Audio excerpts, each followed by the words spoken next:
پہلے black board کے اوپر وائٹ چاک سے لکھا جاتا تھا, پھر وائٹ بورڈ کے اوپر بلیک مارکر سے لکھا جانے لگا. آپ کہہ رہے کلرفل چیزوں سے پڑھاؤ, مختلف چیزوں کو مختلف رنگوں میں لکھو, زیادہ آسانی سے یاد ہوتا ہے. اور یہ حقیقت بھی ہے, رنگدار چیزیں جو ہے نا انسانوں کو یاد رہتی ہے نا. آپ کو یاد رہتا ہے نا کپڑوں کے پرنٹ وغیرہ, آپ عرصے بعد بھی کوئی ملتا جلتا پرنٹ دیکھتے ہیں, پہچان لیتے ہیں, کہتے ہیں میرے پاس ایسا تھا, پچھلے سیزن میں نے بنایا تھا. وہ آپ کو رنگوں کی وجہ سے یاد رہ جاتا ہے. انسان ڈفرینٹ چیزوں کو یاد رکھنے کی صلاحیت رکھتا ہے, ذہن محفوظ کر لیتا ہے. کلر ذہن کو زیادہ افیکٹ کرتے ہیں, لہٰذا اسی سائنس کے تحت اب بچوں کی کتابیں کلرز میں چھاپی جانے لگ گئی. کہ فرض کریں کہ اسم جو ہیں وہ بلو کلر میں, تو ورب جو ہیں وہ ریڈ کلر میں کر دیتے ہیں, اور جو ہیلپنگ وربز ہیں ان کو پیلا کر دیا. اس طرح مختلف اسکیمز بناتے ہیں. تو قرآن آسان تحریک نے قرآن کے لیے بھی ایسے کیا نا, قرآن آسان تحریک والوں نے, کہ ان کو 3 رنگوں میں شائع کرنا شروع کر دیا, اور اس سے فائدہ دیا لوگوں کو. تو یہ ریسرچ ہے. اسی طرح آپ دیکھیں کہ موٹا لکھنا جو ہے, موٹا لکھا ہوا وہ زیادہ آسانی سے یاد رہتا ہے. پھر شفاف لکھا ہوا تو کتابت آئی, کتابت کے بعد پھر پرنٹنگ آئی. تو چیزیں ایوالو ہو رہی ہیں, بڑھ رہی ہیں, بہتر ہو رہی ہیں. اسی کے اندر ٹیکنالوجی ہے یہ کہ آراب لگائے گی. یہ ٹیکنالوجی کی بات ہے, دین میں تبدیلی کی بات نہیں. دین میں تبدیلی وہ ہے کہ اگر اللہ معاف فرمائے میں کہوں کہ نہیں ظہر کی 4 نہیں 5 رکعتیں فرض, یا ظہر کی 4 نہیں 3 رکعتیں, یا میں یہ کہوں کہ ظہر کی نماز کی فلاں رکعت میں سجدے اتنے کر لو, یا یعنی فلاں مہینے کا فلاں عمل ہے, کرو گے تو اتنا اور اتنا اجر ملے گا. یہ ہے دین کے اندر مداخلت کرنا. اور اگر قرآن پڑھانے کے لیے یا کوئی تعلیم دینے کے لیے میں کسی طریقے کو اختیار کرتی ہوں, کہ یہ طریقہ جیسے ابھی میں نے آپ سے عرض کیا کہ قرآن کے سورتوں کے مرکزی مضامین کے اعتبار سے قرآن کی ایک تقسیم اب کی گئی, یہ علماء نے اب کی ہے, یہ پچھلی صدی میں 20ویں صدی میں اس کے آخر میں. تو یہ قرآن کے اندر کی تبدیلی نہیں ہے, یہ قرآن کو پڑھنے کا اور سیکھنے کا ایک آسان اسلوب ہے. تو یہ تو ٹیکنالوجی ہے, یہ تو چلتی رہے گی, ہر زمانے میں چلے گی. ٹھیک ہے, اس میں ہمیں آگے سے آگے جانا ہے. اور اب ہے قرآن کا دوسرا رخ تفسیر کا, اور وہ ہے رسول اکرم صلی اللہ علیہ وسلم کے بتائے ہوئے صحیح اور غلط کو ماننا, قرآن و حدیث کے صحیح اور غلط کو ماننا. جی اسٹیفن ہاکنگ, مجھے خود نام بھول گیا تھا. جو اسٹیفن جو ہیں یہ ان کو یہی دل کا اعضا یہی لاحق تھا. ٹھیک ہے, جزاک اللہ بیٹے. اچھا, اب یہ کہ حرام کیا ہے حلال کیا ہے ہم کبھی نہیں بدل سکتے. عبادات کیا ہیں کتنی ہیں ہم بالکل نہیں بدل سکتے. نہ ہم کسی میں کمی لا سکتے ہیں, نہ ہم کسی میں اضافہ کر سکتے ہیں. روزے کس مہینے کے فرض ہیں, حج کس مہینے میں فرض ہے, کس حالت میں فرض ہے, نصاب کتنا ہوگا زکوٰۃ کا تو زکوٰۃ فرض ہوگی, زکوٰۃ کس کو کیسے کہاں دی جائے گی, ان چیزوں میں ہم کوئی تبدیلی نہیں کر سکتے. ان میں ہمیں پیچھے سے پیچھے جانا ہے, یہاں تک کہ رسول اکرم صلی اللہ علیہ وسلم کے فعل کو پالیں تبھی کامیاب ہوں. اگر ہم اس میں سے کسی چیز کو بدلتے ہیں, اگر تو کسی فرض کا انکار کر دیا کفر ہو گیا, اور اگر کسی ایسی چیز کو دین کا حصہ بنائے جو دین کا حصہ نہیں ہے تو بدعت ہوگی. دونوں ہی دین سے نکالنے والی چیزیں. تو ایک اعتبار سے ہمیں ذہن کھول کر رکھنا ہے, وہ ہے علم اور ٹیکنالوجی. اس میں آگے سے آگے بڑھتے جاؤ, سائنسی انکشافات کو قبول کرو. دین کو اللہ نے اس معاملے میں قرآن کو ہمارے لیے فائنل کسوٹی نہیں بنایا, کیونکہ یہ سائنس کی اور ٹیکنالوجی کی کتاب نہیں ہے. ہاں جو بیانات ہیں وہ غلط نہیں ہوں گے, کبھی غلط ثابت کوئی نہیں سکتا. اگر کوئی چیز کلیئر نہیں ہو رہی, جیسا کہ 7 آسمان میں نے آپ سے عرض کیا, تو وہ وقت کے ساتھ ساتھ آگے چل کر سمجھ آ جائے گا انشاءاللہ. اور جو دین کے احکامات ہیں حلت و حرمت کے اعتبار سے, جو دین کے قوانین ہیں, جو دین کے طریقے ہیں, جو عبادات ہیں دین کی, ان میں ہمیں مینوان رسول اکرم صلی اللہ علیہ وسلم کے پیروں پر پیر رکھنے ہیں. ذرا سا ادھر ادھر ہوں گے, اگر ہم آپ صلی اللہ علیہ وسلم کے بنائے طریقے کا انکار کریں گے تو کفر, اور اگر آپ کے بنائے ہوئے طریقے کے علاوہ طریقہ ایجاد کریں گے تو بدعت. اور کفر بھی جنت کو حرام کر دیتا ہے, بدعت بھی حوض کوثر پر روک دینے کا باعث. ٹھیک ہے, یہ بات واضح ہوئی آپ کو. تو اس کو ایز اے کلپ آپ ان کو سینڈ کریں, اگر خود پہنچا سکے تو خود پہنچائیں. ضرور یہ بات ان کو کلیئر کریں کہ قرآن میں زیر زبرے لگانا بدعت نہیں ہے, یہ تو ٹیکنالوجی ہے, اور ٹیکنالوجی کبھی بھی منع نہیں ہو سکتی. لہٰذا میں اکثر عرض کرتی ہوں کہ سنت یہ نہیں ہے کہ جی زمین پر بیٹھ کر ہاتھ ہی سے کھانا. سنت اصل میں دائیں ہاتھ سے کھانا ہے. سنت ہے دائیں ہاتھ سے کھائیں, ہاتھ دھو کر کھائیں, بسم اللہ پڑھ کر کھائیں, نوالا چھوٹا لیں, اپنے آگے سے لیں اور چبا کر کھائیں. کم کھائیں, سادہ کھائیں, کھانے میں نقص نہ نکالیں. کھانے سے پہلے اللہ کا نام لیں, کھانے کے بعد اللہ کا شکر ادا کریں, اور دوبارہ ہاتھ دھوئے کھلی کریں. یہ ہے سنتیں پرماننٹ. رہ گیا ہاتھ سے کھانا یا زمین پر بیٹھ کر کھانا, یہ ضروری نہیں ہے. آپ چاہیں تو آپ ٹیبل پر بیٹھ کر کھائیں, آپ چاہیں تو چمچے کانٹے سے کھائیں, لیکن اصل سنت کو فالو کریں. ٹھیک ہے. اگر رسول اکرم صلی اللہ علیہ وسلم کے زمانے میں چیزیں میسر ہوتی تو میں سمجھتی ہوں آپ استعمال کرتے, کیونکہ اس میں نظافت زیادہ ہے, اور آپ صلی اللہ علیہ وسلم کو بہت نظافت پسند ہے. جی کہتے ہیں کہ یہ جو تعویذ ہے یہ آپ کی نیت پہ ڈپینڈ کرتا ہے. اب اگر آپ یہ کہو کہ آپ ڈاکٹر کی میڈیسن کھا رہے ہو تو جو ہے اس نے مجھے صحت دی ہے, تو وہ بھی آپ نے شرک کیا اللہ کے کیسے سمجھا؟ ہاں جی, دیکھیں سب سے پہلے ایک بنیادی چیز سمجھ لیں, تعویذ پہننا حرام ہے, دوائی کھانا حلال ہے. دونوں ذرائع ہے نا. کیوں؟ کیونکہ رسول اکرم صلی اللہ علیہ وسلم نے کہا کہ دوائی کھاؤ, کیونکہ اللہ نے ہر مرض کے لیے دوا پیدا کی, اور میرا طریقہ یہی ہے کہ بیماری میں علاج کراؤ. اور تعویذ کے لیے آپ نے کہا کہ جس نے پہنا شرک کیا, تو آپ نے ایک چیز کو حلال قرار دیا, آپ نے ایک چیز کو حرام قرار دیا, اور آپ کا یہ منصب تھا. اللہ نے کہا میں نے تمہارے درمیان وہ رسول بھیجا جو تمہارے لیے پاکیزہ چیزوں کو حلال کرتا ہے, ناپاک چیزوں کو حرام کرتا ہے. تو آپ صلی اللہ علیہ وسلم نے کہا بنیادی اصول یہی ہے, حلت و حرمت کا بنیادی اصول یہی ہے کہ اللہ اور رسول نے کہا یہ حلال ہے تو وہ حلال ہے, اللہ اور رسول نے کہا حرام ہے تو حرام ہے. دوائی کو اللہ کے نبی صلی اللہ علیہ وسلم نے حلال قرار دیا اور تاکید کی کہ علاج کرواؤ, اور تعویذ کو حرام قرار دیا اور منع کر دیا.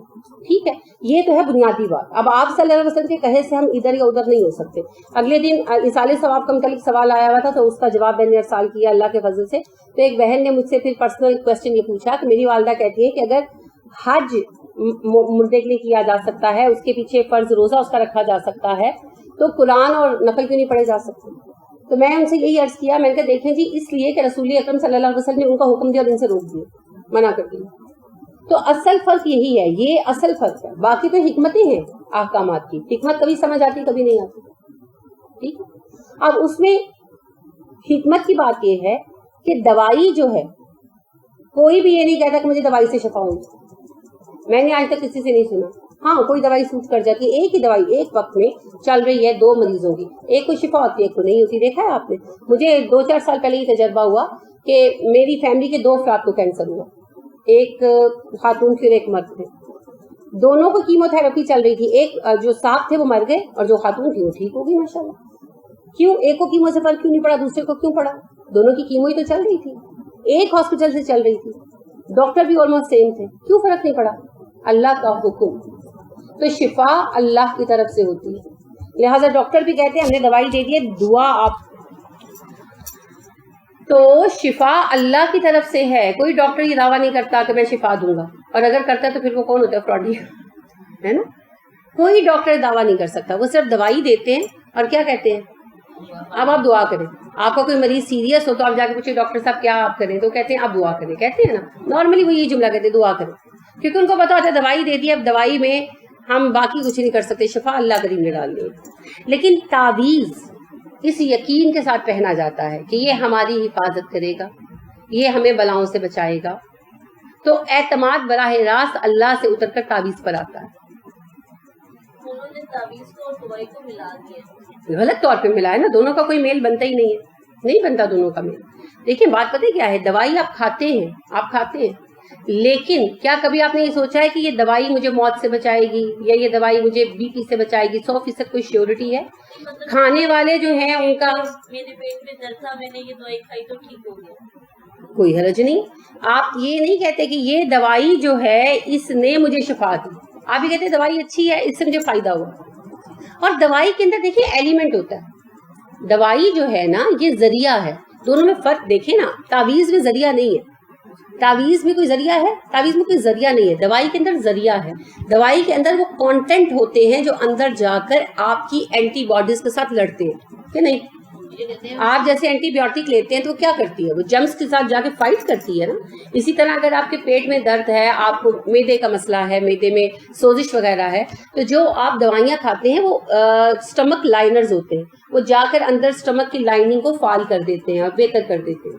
وہ باقاعدہ وہ والے کیمیکلز ہوتے ہیں, وہ اندر جا کے وہ کام کرتے ہیں. اسی طرح اگر آپ کو برننگ کا مسئلہ ہے, برننگ ہوتی ہے, تو پھر آپ کو الکلائن دیتے ہیں, سوڈا مختلف شکلوں میں, وہ آپ جب پیتے ہیں تو وہ تیزابیت کو کم کر دیتے ہیں, جس کی وجہ سے آپ کو سکون آ جاتا ہے. اسی طرح آپ دیکھیں کہ اگر آپ کا اللہ نہ کرے پیشاب کا مسئلہ ہے تو آپ اس کی وہ لیتے ہیں دوائی کہ بھئی رکا ہوا پیشاب جاری ہو جائے, تو وہ باقاعدہ جا کے گردے کی نالیوں کو کھولتے ہیں. وہ جس طرح آپ لیتے ہیں نا فلش وغیرہ کھولنے کے لیے کلینرز ڈالتے ہیں, یہ بھی سمجھتے ہیں اسی طرح کے کلینرز ہوتے ہیں. یہ آپ کے اندر کی بندشوں کو کھول دیتے ہیں, اس کی وجہ سے پیشاب آتا ہے.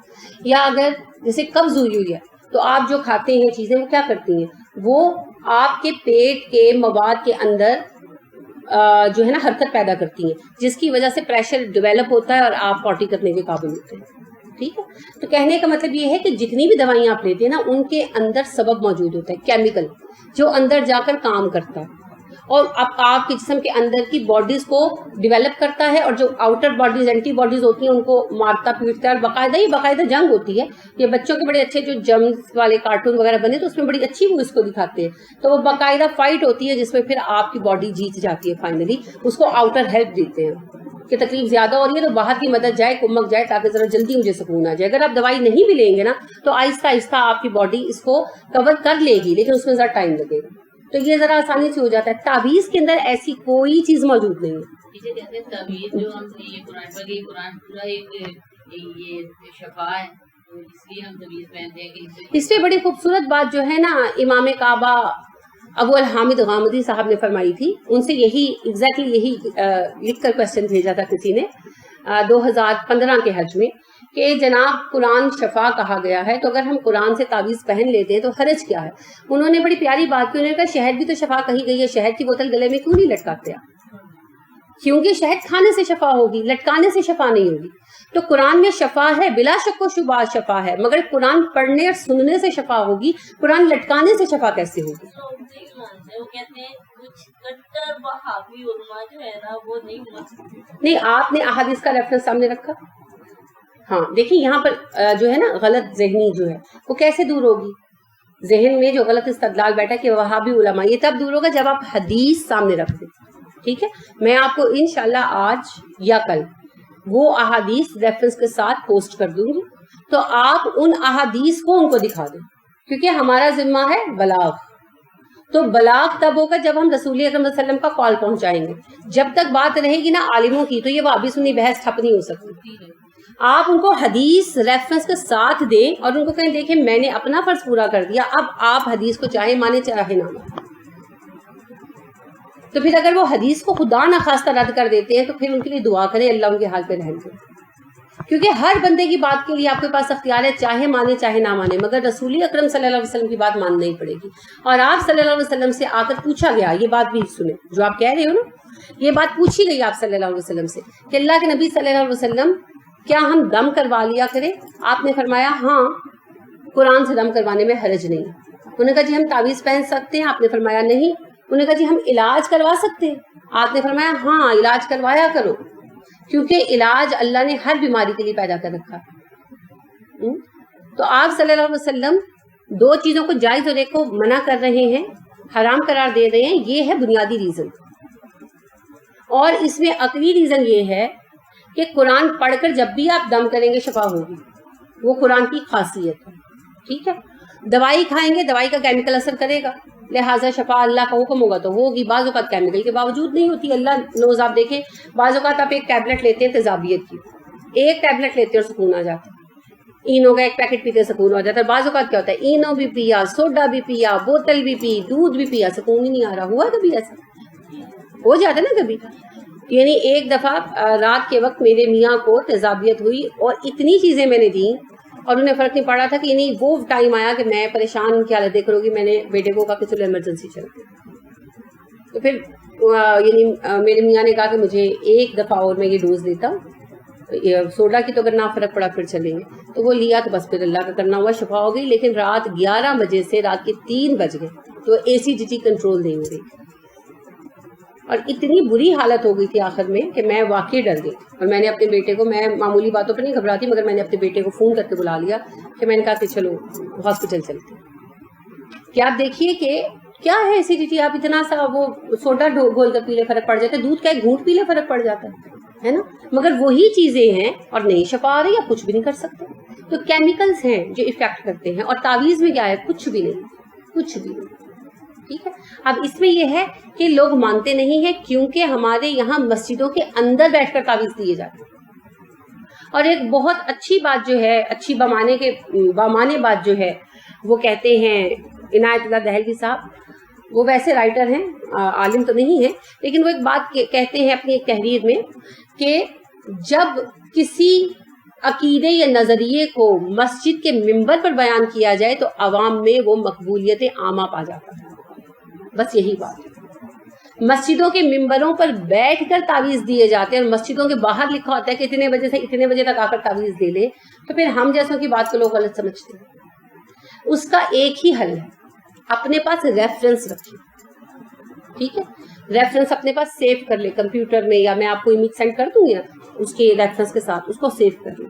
جب ایسی بحث پیش ہو تو ان کو ریفرنس پیش کر دیں, پھر وہ مانے یا نہ مانے ان کی مرضی. ان کو بتائیں کہ ہم کسی وہابی یا سنی یا شیعہ عالم کے کہنے پر نہیں جا رہے, ہم تو اس حدیث کو مد نظر رکھ کر جا رہے ہیں, اس حدیث کی یہ اور یہ اہمیت ہے. اب اگر آپ اللہ کے نبی صلی اللہ علیہ وسلم کی بات پر کسی دوسرے کی بات کو اہمیت دیتے ہیں تو اس میں پھر ہم آپ کے لیے دعائے خیر کے سوا کچھ نہیں کر سکتے. چوائس اپنی اپنی. ٹھیک ہے, اور کوئی بات؟ چلیے الحمدللہ کل انشاءاللہ سورۃ الانعام کو باقاعدہ شروع کریں گے, اور ایک دوسرے کو جن کا جس سے رابطہ ہے فون کریں, ان کو جگائیں کہ عید ختم ہو چکی ہے, اب تشریف لائیں اور دوبارہ کمر ہمت باندھیں اور قرآن کے علم میں چھٹی نہ کریں, کیونکہ مستقل مزاجی سے علم آتا ہے, چھٹیاں کرنے والے علم نہیں سیکھ پاتے. علم کے لیے سیکھنا ہو یا سکھانا, دو چیزیں بہت ضروری ہیں, ریگولیرٹی اینڈ پنکچویلٹی. باقاعدہ آنا اور وقت کی پابندی کے ساتھ آنا. ٹھیک ہے, تو اس کا خیال رکھنا. اللہ رب کریم ہمیں توفیق عطا کرے. آج جو میں نے قرآن کی تقسیم کے حوالے سے چند اہم باتیں پیش کی ہیں, ان کو گھر جا کر غور سے یعنی ریکال کیجئے گا. اگر کوئی بات سمجھ نہ آئے تو کل پوچھیے گا, کیونکہ یہ چیزیں آپ کو کلیئر ہوں گی تو آگے قرآن کے بارے میں آپ کا پرسیپشن جو ہے وہ وسیع تر ہوتا جائے گا, آپ کا کینوس بڑا ہو جائے گا. ٹھیک ہے انشاءاللہ. اللہ رب کریم ہمیں وسعت قلبی اور وسعت ذہنی عطا فرمائے, اور ہمیں علم کا احاطہ کرنے اور اس پر عمل کرنے کی توفیق عطا فرمائے. آمین. سبحانک اللہم و بحمدک و نشہد ان لا الہ الا انت و نستغفرک و نتوب الیک. السلام علیکم و رحمۃ اللہ وبرکاتہ.